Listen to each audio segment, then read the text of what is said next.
Shocker era. And yep, really good case. I like the cases. Some of these guns are not coming with nice cases like this, so it's good to see at least. So inside this thing, there's something that's kind of not new. You know, the barrel's not a whole entire new thing. This is the version 2 of the Freak XL barrel. It's a 15-inch now, instead of the previous 14.5 or 14-inch barrel. I'm trying to find a 14-inch barrel so we can look at the sizes. We can compare the sizes really quick. So there's a 14 compared to the 15. So you can see it's a little bit longer. You're getting that extra inch. I kind of like these longer barrels. Maybe 15's a little long, but I really like the at least 14.5 inch from Planet Eclipse. And it's just a longer barrel. It's not, you know, anything that unique. What else we got in here? We get spares kit like we're always getting. There's some grease right there. There's a set of Allen wrenches right there. That stuff's not too exciting. Shocker era. And let's just get rid of this case. We can probably like talk about this thing a little bit better. So one of the biggest things I think that they've kind of changed, or one of the like more noticeable things that they've changed with these, is just the way they look, right? I mean, they look different, and they're a little bit larger in size.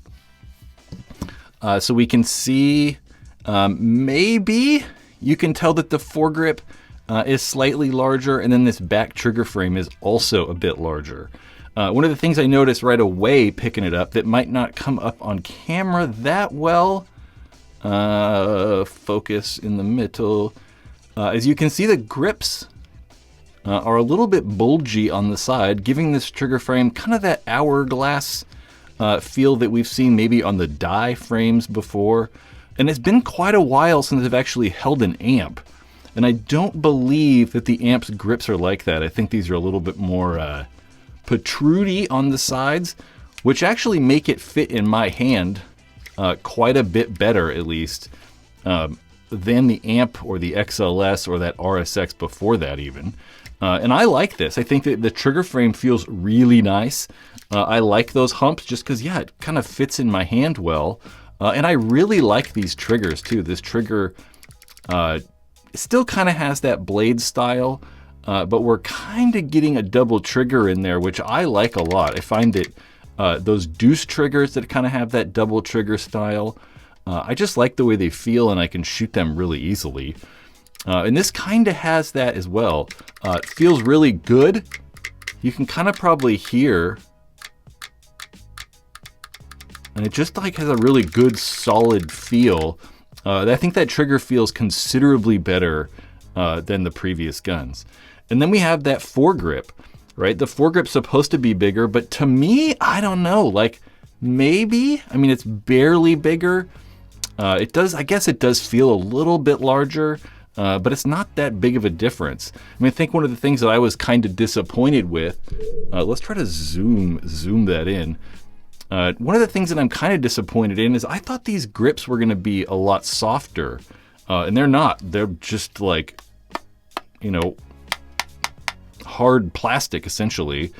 They said that they were supposed to be softer. I think that's one of the, I'm like pretty sure that's one of the things they said. And I even thought because it has that little like, you know, texture on there, it definitely looks like it's going to be soft rubber. But it is definitely not. You know, it's very hard.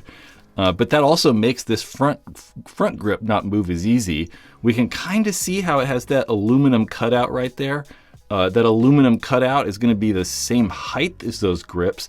So it kind of helps secure the thing in place. So it shouldn't, over time, one of the things that could happen is the grips just kind of wear out a little bit. You can get a little bit of paint in there, and then this thing can rotate. So hopefully having that little notch right there helps kind of like secure it in place a little bit better. I like how the cuts go up on the side, and I like how it's on the eye cover too. Because, you know, I hold the gun kind of crazy, and it allows that you get just a little bit more grip out of those cuts. And let's do, yeah, like that. And also, you know, I got big ass freaking weird monster hands. So it's nice that they actually like cut this on-off down quite a bit, and it allows me to just hold the gun a lot easier rather than having to squeeze your hand up high. Although it's not bad, I like how it's like, you know, a little bit flatter there. Some of the other things we've done, or some of the other things they've changed that we're not going to dive into because we kind of have to take the gun apart. They've redesigned that HPR, that high pressure reg, a little bit. They've redesigned how the trigger frame kind of takes air from the trigger frame to the body, and they've also changed how that ASA takes air from your tank into that trigger frame. Yep. There's a different eye wire retention system. They've added a kind of an O-ring on that eye cover to, we could I guess take that off. Let's look at that. So they've added an O-ring. That's too big. I don't know, maybe I'm not even gonna have the right Allens in here. That's probably right. They added an O-ring, so it's a lot harder to pop the eyes out. I mean, you can kind of see it. It's barely on there. That little white O-ring helps kind of hold that eye in place. Whereas before, a lot of the times when you took off the eye covers, this eye would just kind of like plop out because it's got that wire there, and the wire is kind of adding tension, and it would plop out. And then you'd go to try to put the eye cover back on, and it'd just be kind of difficult to do. They're still going to use those lever ball detents, those detents they've been using for quite a while, that I actually like. I like that design quite a bit. It's kind of like, I don't know, maybe a little bit more interesting. I don't know, instead of just using rubber ball detents like most of the manufacturers are. So new eye covers. I put that Allen in the wrong hole. New eye covers. That new back cap. So you can see that new back cap's quite a bit smaller now. And we can still just rotate and then pull it out just like normal. And they definitely redesigned parts of this bolt. It's also something I wish I would have like investigated a little bit before we, I don't know, did this, but I didn't even realize I'd have this gun until like an hour ago. But one of the things that's unique to the era like bolt system is you can actually change the bolt speed a little bit and how the gun shoots.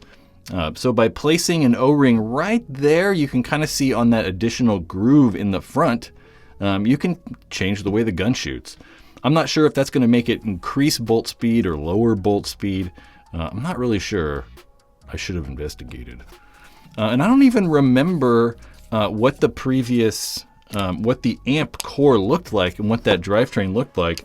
But I mean, we look at these bolts, right? And just even that right there, it's going to look very, very similar to, we'll say, the Gamma Core bolt. Well, I was going to try to grab a gun, but it's kind of a pain in the ass right now. It's going to look very similar to that Gamma Core bolt system, which I don't know. You know, I think that having more unique style guns is kind of cool. You know, like totally different bolt designs. But also, it's neat that, you know, they've kind of found one design that's working really well. And at least they're going with something that's, you know, working well, not just, you know, being unique. And I know a lot of people don't like it because they just totally ripped off Planet Eclipse. Shocker era, that's just a little bit of stuff about it. They've actually maintained that same length. It's not any longer. They made the a little bit longer when they made the XLS. Then the amp's been the same exact length. And then now this Shocker era is the exact same length. Yep, hopefully, I think next weekend, I'm going to buy one of these this week. And then hopefully be able to give it a go this weekend. And I want to thank certainly BFP Gear, Black Friday Paintball. I mean, they're really the only reason I have this gun. They loaned this thing to me. So if anyone wants to, you know, go check out BFP Gear. They have a big sale going on all the way through the end of the year, where if you spend $50, you can get entered to win paint for a whole year,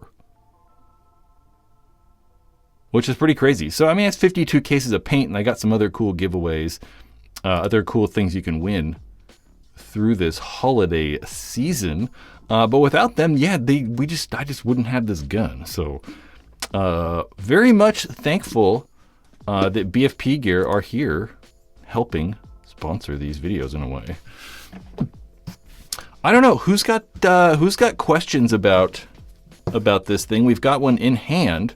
So maybe I can answer some questions someone might have. I really like the way they look. I'm a big fan of just how they look. I think that they look really cool. I like that they're like kind of an old school gun, right? Like if you covered like this up, it looks like the Shocker SFT.